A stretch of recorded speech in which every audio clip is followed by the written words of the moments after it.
All right, well, we'll go ahead and get started. First of all, I'd just like to say it's a great day in Kershaw County. I'm Shane Robbins, the superintendent of the Kershaw County School District.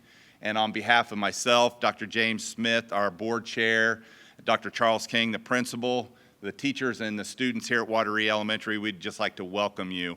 We're very pleased to have the governor of the great state of South Carolina with us today to talk about our safety efforts and professional or personal protective equipment that's going to be put into place as we prepare for our return to school. So, we're doing everything possible we can to prepare. We have to be flexible and nimble, and we appreciate all the assistance we're getting from our government to help us do those things. So without further ado, it's my pleasure to welcome Governor McMaster to the podium. Thank you, Dr. Robbins. You know, it's hard to recognize people with these. I didn't even recognize Vince at first when I came in, and people usually can recognize me because whether I have one on or not, because on television all the time, and sometimes Peggy and we have the press come over to the house and they take pictures inside, and so my daughter's there sometimes, and she's getting to be well known, and a little bulldog we have there, a little English bulldog, and all anyway. So my daughter was calling to buy some furniture for the house they're moving into. And she was talking to this lady, and she realized that this was Mary Rogers McMaster. And she said, "Oh, I saw your dad at Home Depot the other day." Said, "I had my 9-year-old son, and we were in Home Depot, and we looked over, and there were 3 men that had on suits, and one of them had a leash with a dog on it." And I said to my son, I said, "You know who that is?" He says, "Well, they look like they're important." And so we watched and went out and got in the big black Suburban and drove off. And the lady says, "Son, you know who that is?" He says, "Yes, ma'am." He says, "That's the governor." She says, "How you know?" He says, "I recognize the dog." It really is, but these are necessary, and it's a necessary inconvenience. But I'm here with some good news. This district is doing exactly what it's supposed to be doing. And this is an instance where the state government is really helping. And that is that we told all the superintendents, told all the schools that if you need protective equipment, we will provide it at no cost. And we've got 70 school districts sent in their request, and everything that they asked for, Senator, has been provided or will be provided. And if you need more, that'll be provided as well. So I'm pleased to be at Wateree Elementary in the great Kershaw County School District just to show and to discuss how this will help the schools, every one of them, to open safely. There is no doubt that we must open the schools. If our country, if our state, if our people, if our country, if we're going to survive in a very fast-moving and potentially dangerous world, we got to have brain power. That is the only way to the future. And in order to do that, we also have to have economic strength. And those are two parts of the same system. And we have to have strong families. They're all involved.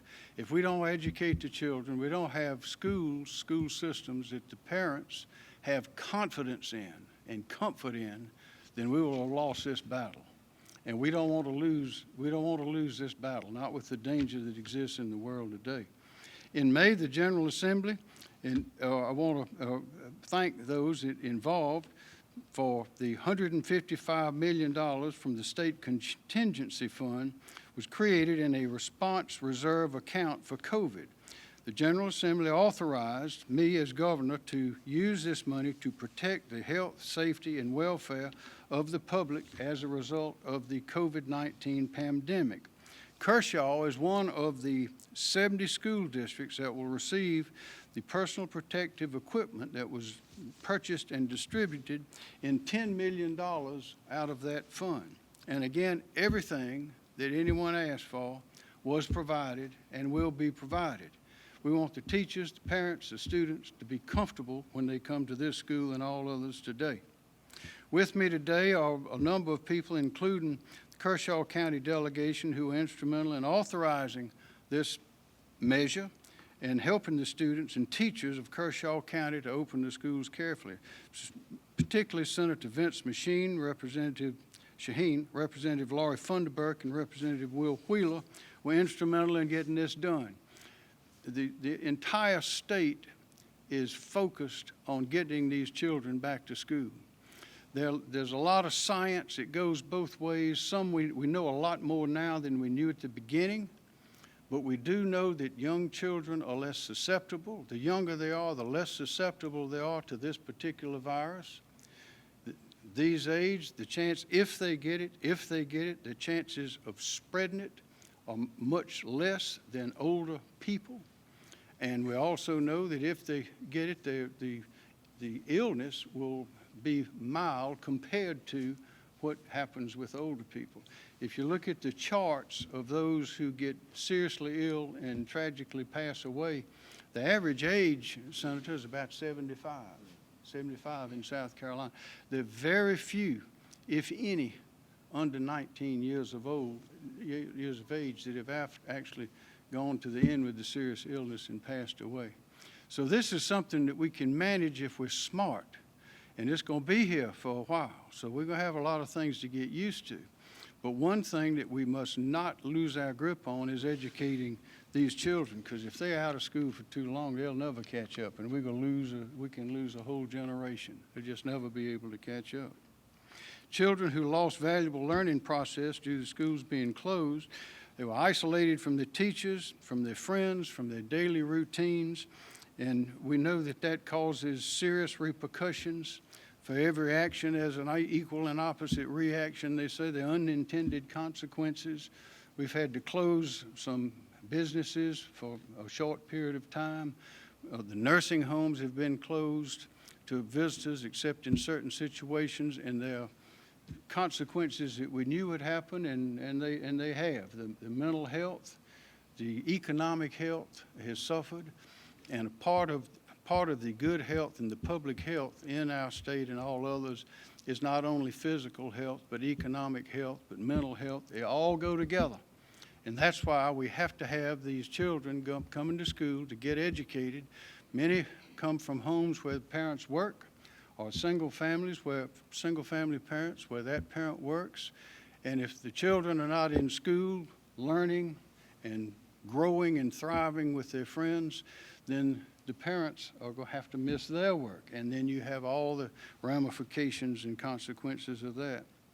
Children must return to the classroom. Attending schools help protect many of our most vulnerable children because it allows the teachers to serve as monitors to spot things that may have happened to that child and to alert those that can take action to remedy it. The Kershaw County School District has made the safe reopening of the school this fall a collaborative effort. And I understand that it involved deeply the superintendent, the school board members, the staff, the parents, the teachers, the principals, legislators, community leaders. Everybody worked together on one thing, and that's to get these children back to school, to open safely, so that the parents and the community will have confidence in the school, and we can have a confidence in the future of our state. Again, if we can't educate the children, if we can't educate these children, we as a state will suffer. As the state goes, so do other states, so goes the country, and we must be strong. And education is critical. Without that, we cannot succeed. So these are examples of the protective equipment that Kershaw has already received, and this has come from a collaboration. Again, we believe in communication, collaboration, and cooperation. As long as you're talking to each other, you get together and you work, the whole is greater than the sum of its parts. And you find ways to do things that you may not have known before. And frankly, Senator, a crisis like this teaches us a whole lot about how to work together and what capacities we have. So what you see is a combination of spirit and vision and work, not only by the people in this district, but also the State Emergency Management Division, the Department of Transportation, the Department of Administration, and of course the Department of Education. This is what success looks like. And I believe that we will see years from now that what you are doing here, what we are doing as a state to get these students back to school face to face, there may be some lapses in doing that, but the quicker, the better. I believe all the private schools in the state are all going back 5 days face to face. The public school system is much bigger with about 750,000 students. A lot of school districts, a lot of decisions need to be made, but we got to get the children back in school and get them back there as quickly as we can where they belong with these teachers and these professionals who take care of them and lead them.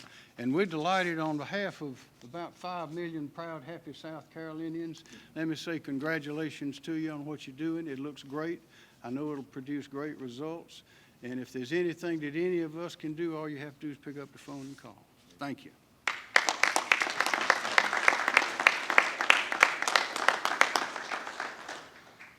Thanks, Governor McMaster. We appreciate those remarks. Next, it's my honor to welcome to the podium a friend of the Kershaw County School District and longtime Senator, the Honorable Vincent Shaheen. Thank you. Thank you, Mr. Superintendent. First, let me thank you, Governor, for coming back to Kershaw County. This is Lisa's 4th trip since he was elected, and you're always welcome. And we are proud to have you here and appreciate your work. I think it's important we make no mistake. Our children face a crisis, and I believe it far exceeds the crisis that we as adults face economically. It's a crisis of isolation. It's a crisis of potential ignorance and a lack of education. And what's rough, Governor, and my fellow elected officials, is that the coronavirus, it really leaves us with no good choices. We can either send the kids to school and they risk becoming infected along with our teachers, or we keep them at home where we know will suffer from, some of them will suffer from depression, they'll all suffer from isolation, and we will have a lifelong loss of learning that will affect this state for generations. So we can only do the best we can do. And that's what we have to do, the very best we can do. And that's what today is about. We have to get the necessary safety equipment to our teachers in our classrooms to protect our students and our teachers. It's critically important. I was very proud, along with Representative Funderburk and Representative Wheeler, to approve the millions of dollars necessary to protect our teachers and students as they try to come back to school. And Governor, we thank you for using that money wisely to bring these supplies to schools across the state of South Carolina. I want to pause here to thank most especially our teachers. This is a tough time. Y'all know my mom was a teacher not far up the road at Blaney Elementary. My kids were all, hard to believe, graduates of public schools now, but they all went to public schools. I am thankful. I know the governor is thankful. Your elected officials are all thankful for your dedication during this extremely tough time, because it's hard. It's hard, and we appreciate what you're doing. This virus is nonpartisan in who it infects and who it kills. And that means we have to be nonpartisan in working together in our efforts to fight its effects. Let's try to educate these children the absolute best we can. Let's try to keep them as safe as we absolutely best can. And let's do it together. Thank you all for being here. Thank you, Governor, and thank you, Mr. Superintendent. Thank you, Senator Shaheen. Next to the podium, it's my honor to introduce not only a legislator, but a current parent of children in the Kershaw County School District, Representative Lori Funderburk.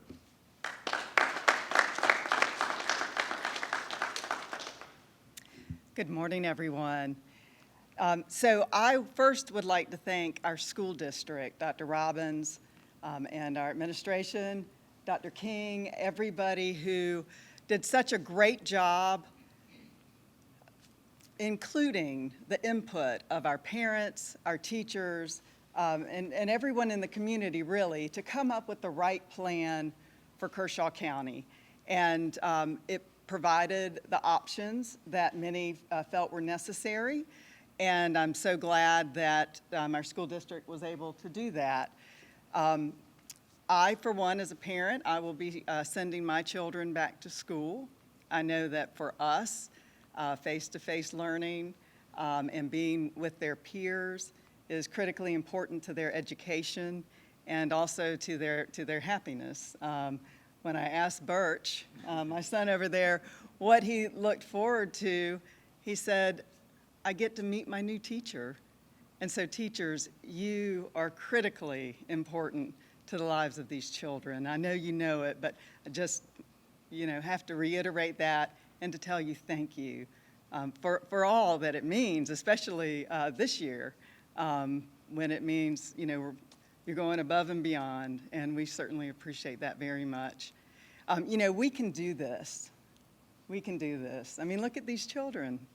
They're all learning the protocol. They know what it is that they have to do. They know that they're protecting others and themselves.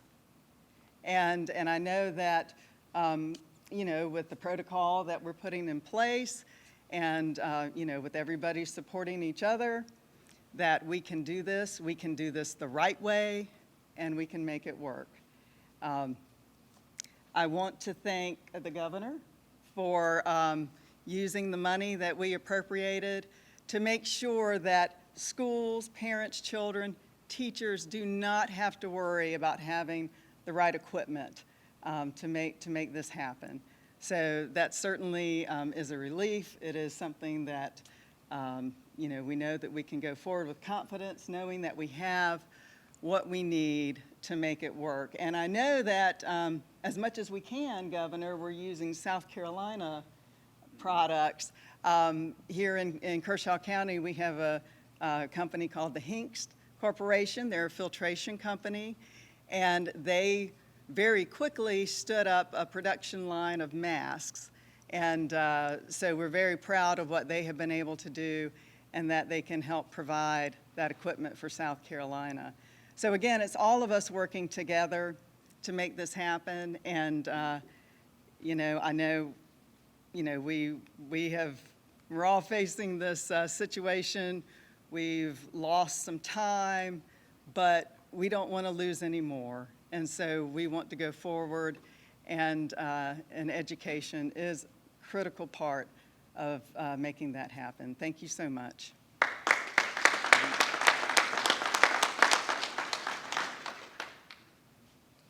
So just a couple closing remarks. First of all, Representative Willer, his wife is a longtime teacher at Lugoff Elgin Middle School, and as you can see, all the folks behind me have a vested interest in the Kershaw County School District. I don't say this tongue-in-cheek as I look at the fourth grade team who's showing your pride and your spirit with your T-shirts. Everything that we're doing with you in the forefront of our thinking. We have worked since March 13th every single day on a plan. But the thing about the plan is, and the thing I'll continue to preach, is flexibility.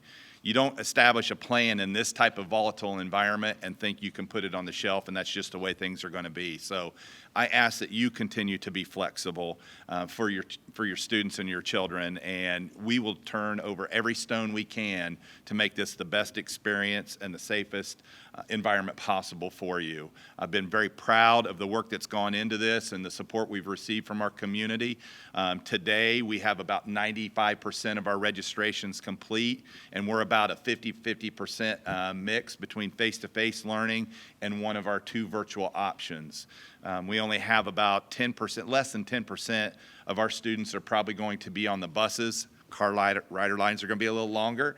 So we just have to be flexible and adapt to what we're being dealt with. But I know in Kershaw County, we're going to be prepared. And as educators, we talk about lifelong learning. And so we will evolve with this and we'll modify protocols as necessary. I'm very thankful for the governor and our legislators in providing us with resources to have some of the PPE in place that's going to make this better. We're researching up-to-date technologies to even maybe take us a step ahead of what some districts are doing, and I'm proud of the research that's gone into that and our partnerships that we have. So I think pushing school off until September 8th was the right thing so we can get classrooms set up and protocols in place, but I'm chomping at the bits. I told some of you, I know you miss your students, but I miss you, and my team misses our teachers as well. And so we're here to support your efforts in the classroom, and I think it's going to be a good experience, and we'll make it the best of it. So thank you, everybody, for being here today.